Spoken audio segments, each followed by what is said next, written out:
दोस्तों, क्या आपको ऐसा लग रहा है कि आप पहले ही इसे पढ़ चुके हैं? ऐसा आपके साथ कई बार हुआ होगा जब किसी नई जगह पर पहुंचते ही लगता है कि आप तो यहाँ पर पहले भी आ चुके हैं। ऐसा ही कई बार दोस्तों के बीच बैठे हुए या फिर किसी मुद्दे पर बात करते हुए लगता है कि बिल्कुल यही बातें पहले भी हो चुकी है। कब, कहाँ, बस ये समझ नहीं आता। आप कुछ सेकंड के लिए इस फीलिंग के बारे में सोचने की कोशिश तो करते हैं, लेकिन जब कोई पुराना तजुर्बा याद नहीं आता तो आप वापस से ही आगे बढ़ जाते हैं। दोस्तों, इस फीलिंग को कहते हैं डेजा वू।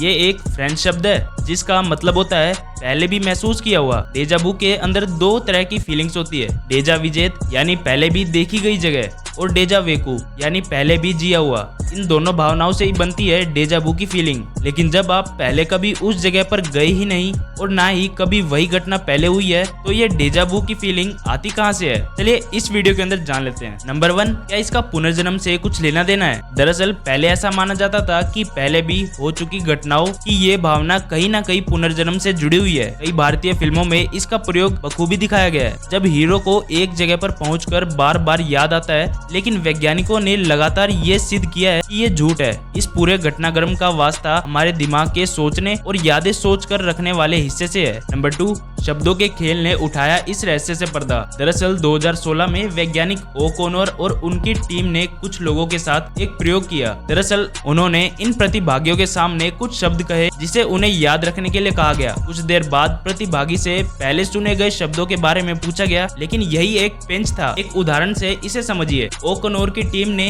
किसी प्रतिभागी के सामने बिस्तर, कंबल, तकिया, सपने जैसे शब्दों का जिक्र किया। ये सभी शब्द आपस में जुड़े हुए हैं, लेकिन इस टीम ने कहीं भी वो शब्द नहीं बोला जो इन शब्दों को जोड़ता है, यानी नींद। कुछ देर बाद जब इस प्रतिभागी से पूछा गया कि न से शुरू होने वाले किसी भी शब्द का जिक्र किया गया था, उसने मना कर दिया। लेकिन जब उससे एक एक करके ये शब्द पूछे गए और नींद शब्द के बारे में पूछा, तो प्रतिभागी थोड़ा कंफ्यूज हो गया कि उसने ये शब्द सुना था या नहीं। कुछ देर सोचने के बाद प्रतिभागी ने कहा कि उसने नींद शब्द भी सुना था। इसके पीछे का कारण ये था कि जब बिस्तर, कंबल, तकिया, सपने जैसे शब्द प्रतिभागी के सामने बोले गए थे, तो उसके मन में नींद की भावना पैदा हो गई थी। इसलिए नींद शब्द सुनते ही उसे लगा कि ये शब्द भी उसके सामने कहा गया था। नंबर 3, दिमाग का है ये पूरा खेल। दरअसल हमारे दिमाग का सोचने और समझने वाला भाग इस डेजा वू की फीलिंग के लिए उत्तरदायी है। जब भी हम बहुत ज्यादा थके हुए होते हैं, उस टाइम पर हमारा दिमाग या तो थका हुआ होता है या फिर सोया हुआ होता है। ऐसे में कभी भी हम मिलते जुलते शब्दों या वैसी ही मिलती जुलती भावनाओं को एक पुरानी याद समझ लेते हैं, और ऐसे ही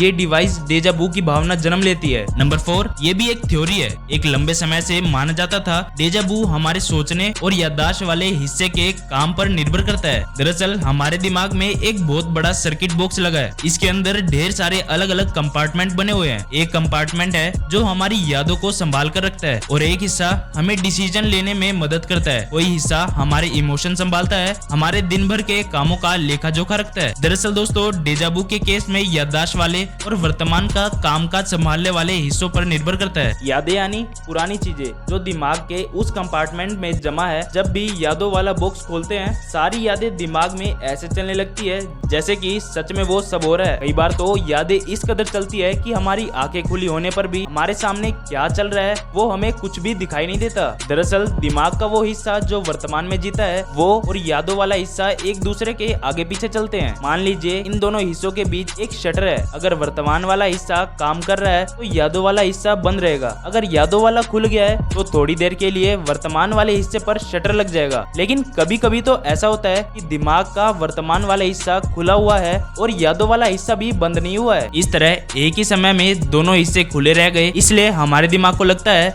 इस जगह या फिर इस घटना को हम यादों वाले बॉक्स से निकाल रहे हैं। दिमाग कंफ्यूज हो जाता है, जो अभी पहली बार देखा उसको भी पुरानी यादें समझ लेता है। तो अगली बार जब भी आपको डेजा वू हो, सांस लेना और कुछ सेकंड रुककर बिना ज्यादा एनालिसिस किए अपने काम में जुट जाना। वैसे दोस्तों, क्या आपके साथ भी ऐसा होता था? कमेंट में जरूर बताना। साथ ही ऐसी अमेजिंग वीडियो देखने के लिए चैनल को सब्सक्राइब और वीडियो को लाइक जरूर कर देना।